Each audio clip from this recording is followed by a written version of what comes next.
excited because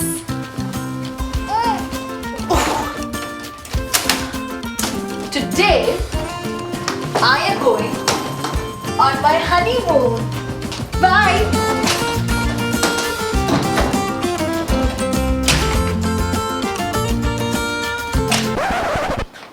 Not that kind of honeymoon. Go on.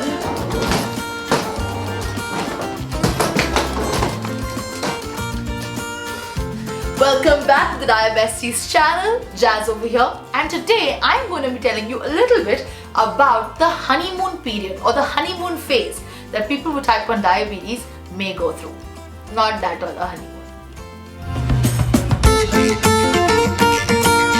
So, when you're diagnosed with type 1 diabetes, what happens is that the body destroys the insulin producing beta cells of the pancreas. A honeymoon period or a honeymoon phase is a short duration of time after you've been diagnosed, maybe 1 or 2 months after you've been diagnosed, where it feels like you're on a honeymoon. It feels like you don't need to actually take too much care of your diabetes because your glucose levels become a lot easier to manage and you may have to reduce your insulin requirement. Now, why does this happen? So, the beta cells have been destroyed and your pancreas is working overtime. It's tired, it's completely shattered.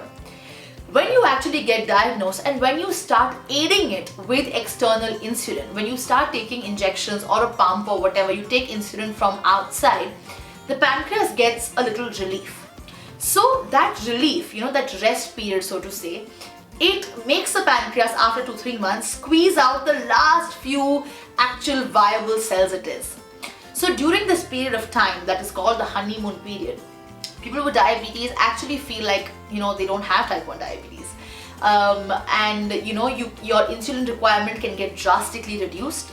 Your sugars will not peak and fall too much because there is little bit of production that is still happening from the pancreas. However, this production will not last.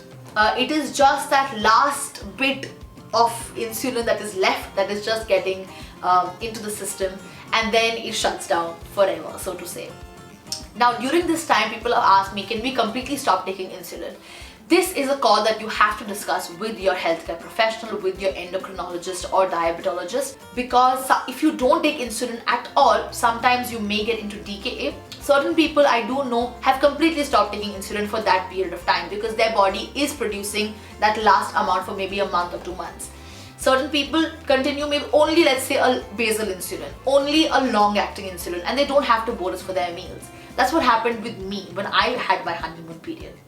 So, when I had my honeymoon period was maybe 2 or 3 months after I was diagnosed, and suddenly I realized I was getting way too many hypos. Like, I was in hypo all throughout the day.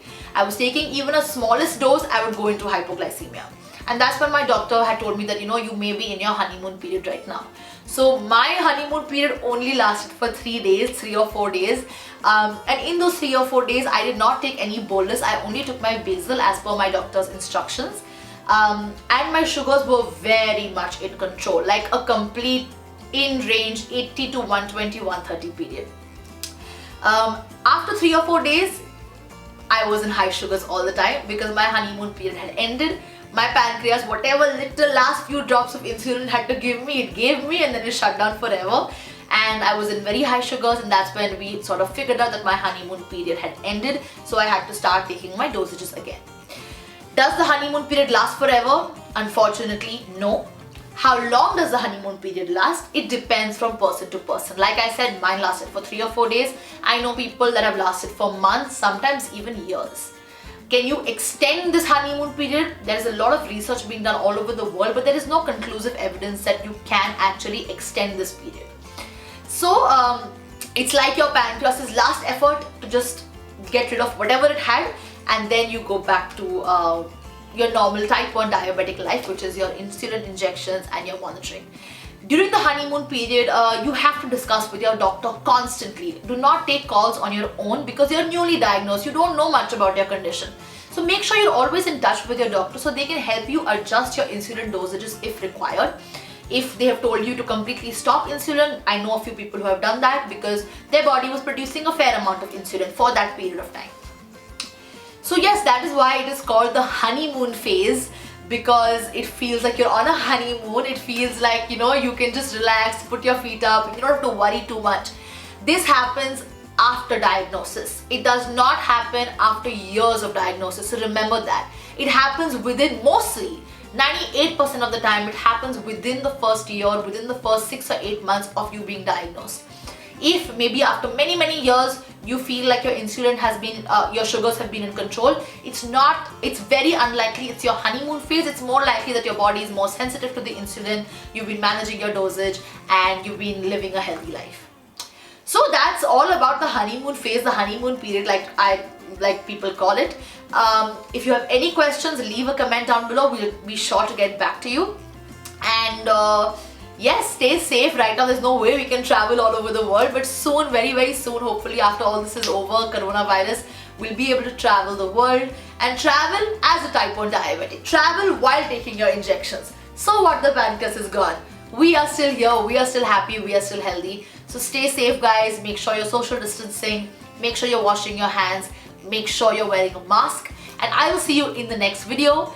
And if your experiences of honeymoon period, leave a comment down below. I would love to see how many days your period has lasted, or how much insulin you had to take or not take. It'll be fun to share those details. So see you in the next video.